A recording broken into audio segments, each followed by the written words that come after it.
اے پیغمبر، ہم اس قرآن کے ذریعے سے جو ہم نے تمہاری طرف بھیجا ہے تمہیں ایک نہایت اچھا قصہ سناتے ہیں، اور تم اس سے پہلے بے خبر تھے۔ جب یوسف نے اپنے والد سے کہا کہ ابا، میں نے خواب میں 11 ستاروں اور سورج اور چاند کو دیکھا ہے، دیکھتا کیا ہوں کہ وہ مجھے سجدہ کر رہی ہیں۔ انہوں نے کہا کہ بیٹا، اپنے خواب کا ذکر اپنے بھائیوں سے نہ کرنا، نہیں تو وہ تمہارے حق میں کوئی چال چلیں گے۔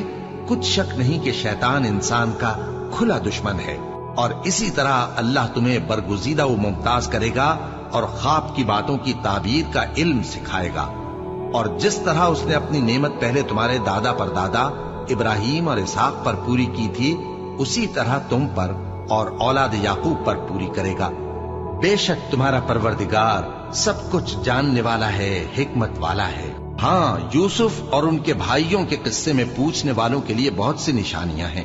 جب انہوں نے آپس میں تذکرہ کیا کہ یوسف اور اس کا بھائی ابا کو ہم سے زیادہ پیارے ہیں، حالانکہ ہم جماعت کی جماعت ہیں، کچھ شک نہیں کہ ابا کھلی غلطی پر ہیں، یوسف کو یا تو جان سے مار ڈالو یا کسی ملک میں پھینک آؤ، پھر ابا کی توجہ صرف تمہاری طرف ہو جائے گی، اور اس کے بعد تم نیک لوگوں میں ہو جاؤ گے۔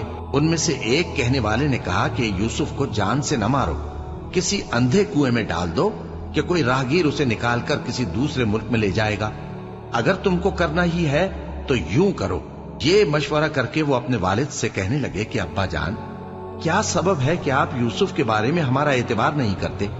حالانکہ ہم اس کے خیر خواہ ہیں، کل اسے ہمارے ساتھ بھیج دیجئے کہ خوب میوے کھائے اور کھیلے کودے، ہم اس کے نگہبان ہیں۔ انہوں نے کہا کہ یہ امر مجھے غمناک کیے دیتا ہے کہ تم اسے لے جاؤ، یعنی وہ مجھ سے جدا ہو جائے، اور مجھے یہ بھی خوف ہے کہ تم کھیل میں اس سے غافل ہو جاؤ اور اسے بھیڑیا کھا جائے۔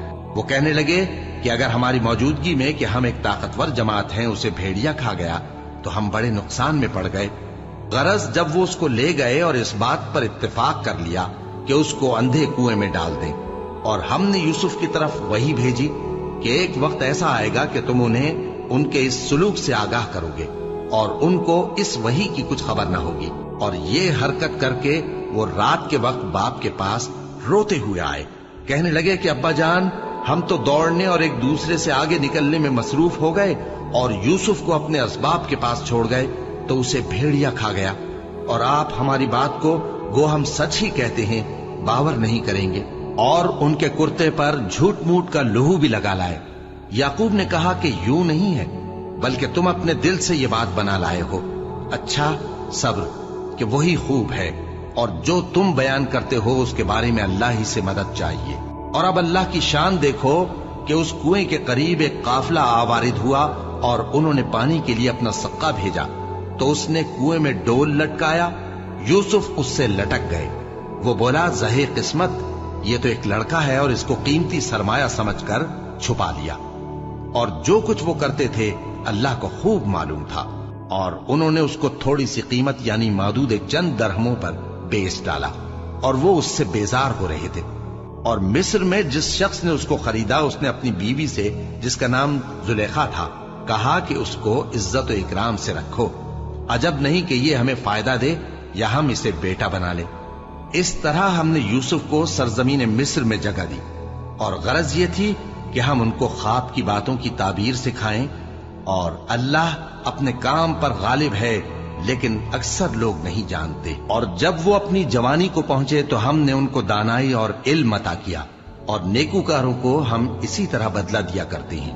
اور جس عورت کے گھر میں وہ رہتے تھے اس نے ان کو اپنی طرف مائل کرنا چاہا، اور دروازے بند کر کے کہنے لگی، یوسف جلدی آؤ۔ انہوں نے کہا کہ اللہ پناہ میں رکھے، وہ یعنی تمہارے میاں تو میرے آقا ہیں، انہوں نے مجھے اچھی طرح سے رکھا ہے، میں ایسا ظلم نہیں کر سکتا، بے شک ظالم لوگ فلاح نہیں پائیں گے۔ اور اس عورت نے ان کا قصد کیا اور انہوں نے اس کا قصد کیا۔ اگر وہ اپنے پروردگار کی نشانی نہ دیکھتے تو جو ہوتا سو ہوتا۔ یوں اس لیے کیا گیا کہ ہم ان سے برائی اور بے حیائی کو روک دیں، بے شک وہ ہمارے چنے ہوئے بندوں میں سے تھے۔